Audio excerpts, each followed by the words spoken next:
Alright guys, so today we're going to be going over some of the best loadouts I found in Battlefield 6.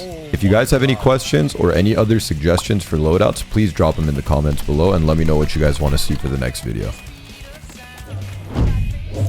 So we're going to start with Assault. This class is really good. You get the AR and you get a shotgun. So the shotgun I'm going to go over as well. The shotgun's insane. This gun is so good.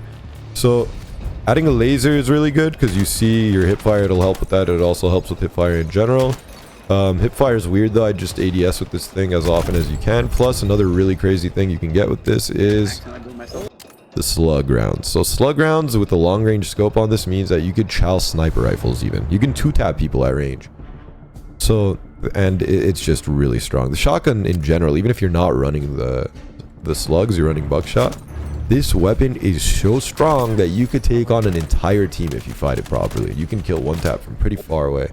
And I think this is eventually going to get nerfed at some point, but I barely added anything to it. It's that good of a gun. So this weapon is just top tier. Secondary, so switching between the two feels really, really good. I like this NVO so far over every other gun. Pull the NVO. This gun in general is just so strong. The recoil makes it to where on a lot of the assault rifles, it's kind of tough to use it at longer distances, but this weapon, when I was running it on the closer range modes, like on King of the Hill or Domination, it just felt so good to beam with. But this is what I'm running on it so far. Like, you can see how these nerf your precision and control, which affect your recoil and also your precision. It does benefit you in different ways, it'll tell you. But that's the main one that I'm going to be running. I also run, the 40 round mag is worth running on this. I need to rearrange a few things. I was testing some stuff, but 40 round mag, automatic weapons, it feels so good to have. The ammunition, this gives you a headshot multiplier buff, I think. Yep, gives you 1.7 headshot multiplier for 15, which is really good. The optics I'm running right now, just standard 2x scope. The grip I'm running is the classic vertical. Those are the weapons that I'm using for assault. The AK-205, this thing is just a beam. It is a beam. And if you unlock the final ammunition for this gun as well, you get 2.1 times headshot multiplier, which allows you to get a 3-tap headshot with one of the most accurate weapons in the game. Look at the precision stat here. Precision makes it to where your bullets at range are going to hit more accurately with less bloom. So that's what precision is based off of. Control is your raw recoil. Mobility obviously affects your mobility, and hipfire is hipfire. Aside from that, what I'm running in general, you can see the different stats when you swap your weapons or your attachments on the weapons. You'll see them change over here. It'll also describe to you what it does over here.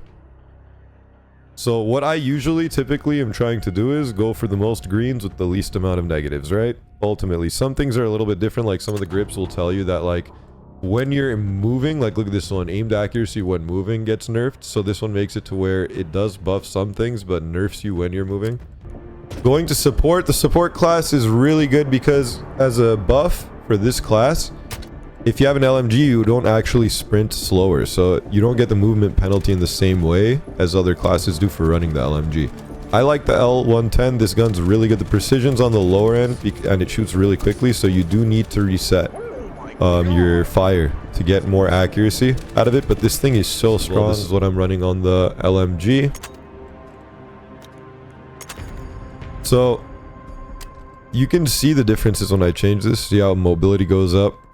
You get a few different, like, it changes a few different things, but I don't care really to add mobility here in exchange for precision on a weapon that already has pretty low precision. Also, you're gonna get more mobility because you're using it on support. Let's say you're doing a weird thing where you're playing this weapon on a different class. Maybe you could do a full, like, sprint build, like more of a mobility build.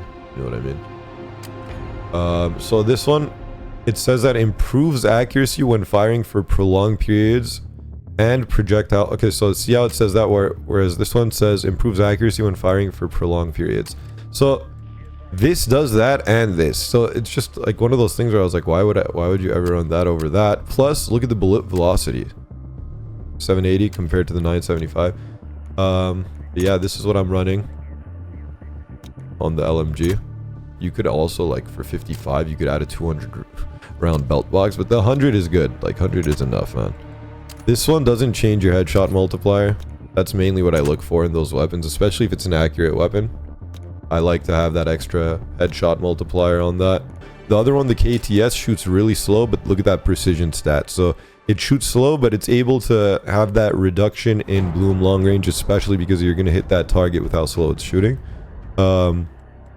Which is really cool. But like, notice the velocity though. That's an interesting thing. Even though it does shoot slower and it's accurate, the velocity on the actual bullet is slower. So yeah, it's just a really good, support's really good. They also get their gadgets. You get the cover. This class is top tier. I actually enjoy them a lot. Recon, really strong class. One tap headshots. You barely have to aim above them. There is a difference that a lot of the games, older Battlefield games I should say, were different in that the sights were zeroed in for 75 meters. In this game, they're zeroed for 100 as default. At least the scope for this one was. So, and all of them, I think it's just 100 is the default. So you don't have to aim as far above as you would have done if it was 75 in the other games. So bullet drop does feel like it's less, even though it really isn't. I don't think it's like, even if it is functionally different, I think the main thing people do notice is the fact that it's zeroed differently. So really good weapon in general. Really, really good weapon. I love this thing. It hits really hard. The DMRs are also interesting. So the M39 I don't enjoy at all. I don't like this. It's not good. It shoots too slow and 3 taps.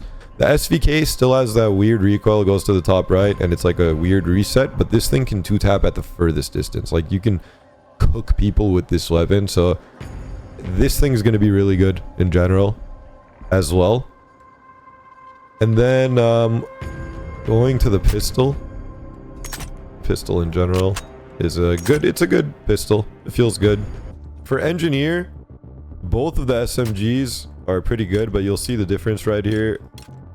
Like I just really like this MP7. And the thing is, like, the weapon itself feels really good to use, but you have to use it in the right situation. So a lot of these SMGs, they're really quick to ADS with. Really quick sprint to fire speed time. So if you're playing against, let's say, like an LMG and the guy goes to sprint and then you sprint and then you both at the same time go to shoot, if you see each other and have the same reaction time, it makes it to where getting to that actual fire is a lot quicker on the SMG. You could even hip fire, and the hip fire is very strong on the SM.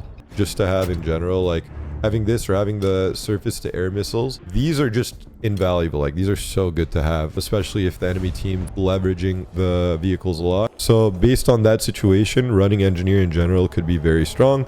Frags are good, but you could swap to smokes as well. Smokes in general on any class will be strong, especially if you're trying to push. If you're playing, let's say, rush. If you're playing the modes that you need to get a lot of frontline positioning, even in Conquest, let's say you're pushing F on the big map. I forgot the name of this, the desert map, the huge map with the aircraft that's in the beta right now. So like if you're trying to push up to F point, it's a huge hill. So if you're trying to push up and you have smokes, it makes that 10 times easier. Otherwise they're just going to hold high ground with LMGs. So that's for NG. But yeah, that's going to be everything pretty much. If you guys want like 2 to 3 weapons per class, and I'll see you guys next time.